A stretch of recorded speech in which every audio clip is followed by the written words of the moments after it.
Hello. Oh my God, what is going on? I'm early again this week and I love it and I love you. Come on in. Come on in. Come on in. Hello, everybody. Happy Friday. We made it through another week. Hallelujah. Hallelujah. Hallelujah. All right, I'll shut up now. I am so happy to have you here and so truly grateful for your time and your support. If you want to support a little bit more, and you can, please consider becoming a member of my channel. I have just switched this live stream to member only mode, like all of my Hot Topics shows are. Everybody can watch. Let me give you a different backdrop today. There we go. Everybody can watch, and after the premiere, everybody can comment, okay? Let's get into it. You know, I'll say, I'm I want to start off with something positive. I was really moved by this. I don't know if you guys have been paying attention to what the boys from One Direction have been up to, but ever since the tragic passing of Liam Payne, they've really been there for each other in a way that they hadn't in a long time. Zayn Malik just had a solo show in Los Angeles, and Louis Tomlinson went to support. Love that. And who knows, maybe we might get a One Direction reunion with new music or a tour in the not too distant future. I think that would be very healing for them and for their fans. And Louis didn't just attend the Zayn show. He was photographed and videoed by the paparazzi afterwards, leaving in the same car with Zayn. So nice to see them hanging out. Speaking of music, did any of y'all watch the Fire Aid concert last night? I was texting with my podcast co-host Booker about it, and he was so excited about Nirvana. And I'm like, there's no Nirvana without Kurt Cobain. It's just the Foo Fighters with Chris Novoselic. And I don't really care about Pat Smear, like, he's like, it's going to be the biggest story of today. I'm like, it is? I don't know. I was more into Lady Gaga, actually. Of all the performers last night, I would say I enjoyed Gaga the most.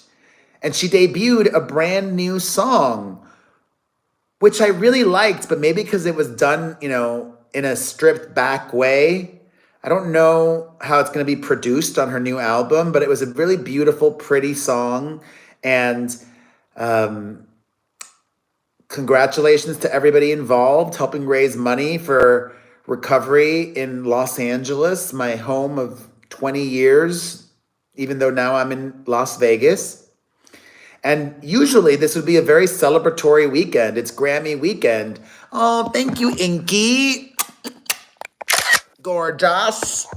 It's Grammy weekend, and I can't believe they haven't yet announced more performers for the Grammys. What the hell? I would have thought at least by this morning they would have been announcing more performers. They announced that Taylor Swift is going to be a presenter. And actually,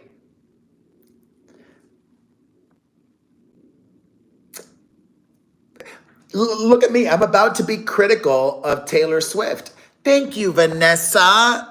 Some of y'all, not you all, but a lot of people were very salty at me yesterday over my Taylor Swift opinions. I don't think she's a bully. I don't think she's a bad person. I don't think she's mean. And I'll die on that sword. But if I do find out that she's a snake, a mean, nasty, a bully, I'll share that. I'll talk about it. I can be objective. Look at me getting heated again. Anyways, I was about to be critical of Taylor Swift. Hey, Ryan. Here we go. I don't like it that she's not performing. Like, part of me thinks she's not performing because she thinks she's not going to win Album of the Year. So, in her mind, no, it's not going to be my year. I'm not going to perform. Ew, lame. You're nominated for freaking Album of the Year. Perform. What an honor. What an honor. It's about the legacy and the history of the Grammys and, just creating a special moment to forever. People look back at old Grammy performances all the time. I don't know. It leaves a unpleasant taste in my mouth. And I love Taylor Swift. I said it. I said it. Not cool, Taylor. But hey, maybe Beyonce will bless us with a performance. Maybe Beyonce couldn't announce it earlier because of her Netflix. I don't know. Whatever. Anyways, in more music-related news, I'm really rooting for her. I love Cher Lloyd. I can't believe she's in her 30s now. She was just, 16 years old or 17 or younger. Thank you, Full Moon Rising. Cher Lloyd was a baby when she was on the X Factor UK, and I'm a huge Anglophile, so I was all about the X Factor at that time, and I always loved Cher Lloyd's music. I don't care, Vanessa. That's not mean or dismissive. I don't pay too much attention to Candace. Hey, Adam, you missed me criticizing Taylor Swift. Anyways, Cher Lloyd just released some new music, and it's a bop-ish. It's like a good song, but not a hit, That's fine. I do want her to have a hit, though. God, her song "Want You Back," which was a moderate success in the United States, that came out in 2011. Crazy that was so long ago. You remember that song, "Want You Back"? Anyways, she was a guest on this podcast being interviewed by this dude, Paul Brunson, talking about her career in music. And she says that when she was younger, her record label said, quote, "I walked into the record label at the time and they hadn't given me a promotional budget to promote this album we spent millions on. But there's no budget to get people to hear it. So I said, look, I really need some cash to try and push this record. Basically, I was told no, but what I needed to do was hit some of the clubs, find out where Bieber is, and I should go try to get with him." Her now husband, then boyfriend, Craig Monk, Craig was even stood in that office while I was told they weren't gonna spend any money on the album, pushing the album, that I was to go hook up with someone mega famous and basically leech off the back of someone else's fame. Was I not good enough? Was I not good enough to invest in? That you would rather use me in that way? I mean, that was kind of good advice, though. I mean, it was dumb not to give her a budget. That was ridiculous. Why would you give an artist millions of dollars to record an album and then not give her a budget to promote it? But it would have been smart to hook up with Bieber or somebody like that. It didn't have to be him. It sucks. You got to do everything you possibly can to get attention. I mean, you don't need it. Look at Chappell Roan. She was very successful. But look at Sabrina Carpenter. Sabrina, when she was with Barry, I can never pronounce his last name, that got a lot of attention and that helped. And the fact that Sabrina hooked up with Shawn Mendes, that also helped. It helped a lot. And Sabrina ended up having more hits than Chappell. Just saying. I'm not saying it was strategic of Sabrina, but it helped. We can't be naive, people.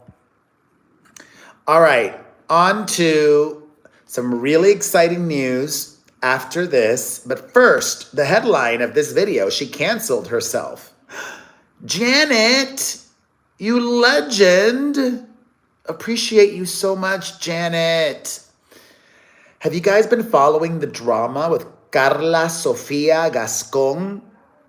She is the star of the movie Emilia Perez, and she is a trans woman whom said some really awful things not that long ago.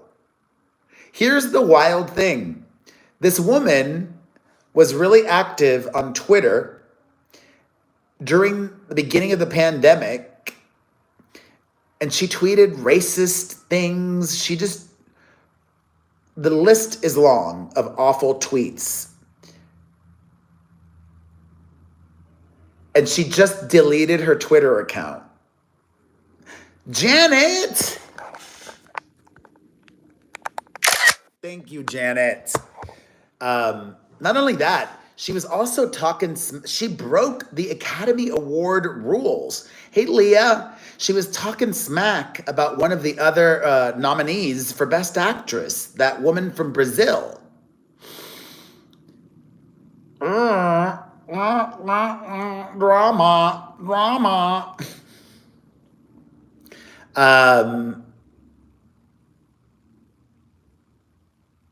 Crazy.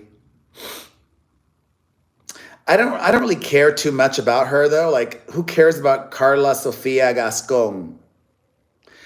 It could have been a great moment for trans representation, but it turns out that she's a Caitlyn Jenner type. Wayne, thank you, Wayne UK. And actually, sources tell Variety that Netflix, who is pushing this Oscar campaign, never did their due diligence in checking the social media history for this woman. Oops. But you know what? She canceled herself. She deleted her X account, and there we are. I'm so thankful not to be talking about Donald Trump, even though he continues to dominate conversation this week. I agree, Paula. I agree. But you know what's very exciting for me? I'm old and I love the Scream franchise. I have no idea what they're going to do in Scream 7, but check this out. 2 of the previous Ghostface killers are coming back. It was just confirmed that both Matthew Lillard and Scott Foley are returning for Scream 7. And Matthew Lillard was in the very first Scream movie. And what's so cool about Scream 7 is that the writer of the original Scream, Kevin Williamson, is directing it. Thank you, Wayne UK. I don't know if it's going to be flashbacks or dream sequences or a parallel. You know who I'd actually, y'all, oh my God. They might as well just bring back Drew Barrymore too. We need Drew Barrymore in Scream 7. Let's make it happen. And I'm just so happy. Yeah, you guys. I've had a trying week, but I'm so thankful for you all. I have something to look forward to tonight. A friend of mine from Los Angeles is visiting. We're going to the opening of this restaurant, and I'm taking a Lyft there so that I can enjoy some cocktails. And I told them it's 50-50. Maybe I'll even go out afterwards to like a gay bar or something. I don't know, 50-50. I'm old. Gay bars aren't really my thing, but maybe we'll see if I have enough Red Bulls or whatever. That's it, y'all. I love you. I thank you. God, I haven't been to Chicago in the longest time. I do have to go back. Appreciate you, Dawn. Appreciate you all. I will see you Monday. Same bat time, same bat channel. We're here every Monday through Friday at 7:15 p.m. Eastern, 4:15 Pacific, doing hot topics. Once the premiere is over, everybody can comment, not just my, oh God, yeah, I saw that. Shoot, somebody just texted me. There was another plane crash tonight in Philadelphia. Ay, ay, ay. Wayne! Thank you, Wayne. Stay safe out there, everybody. Stay safe. Much love. Ay, ay, ay.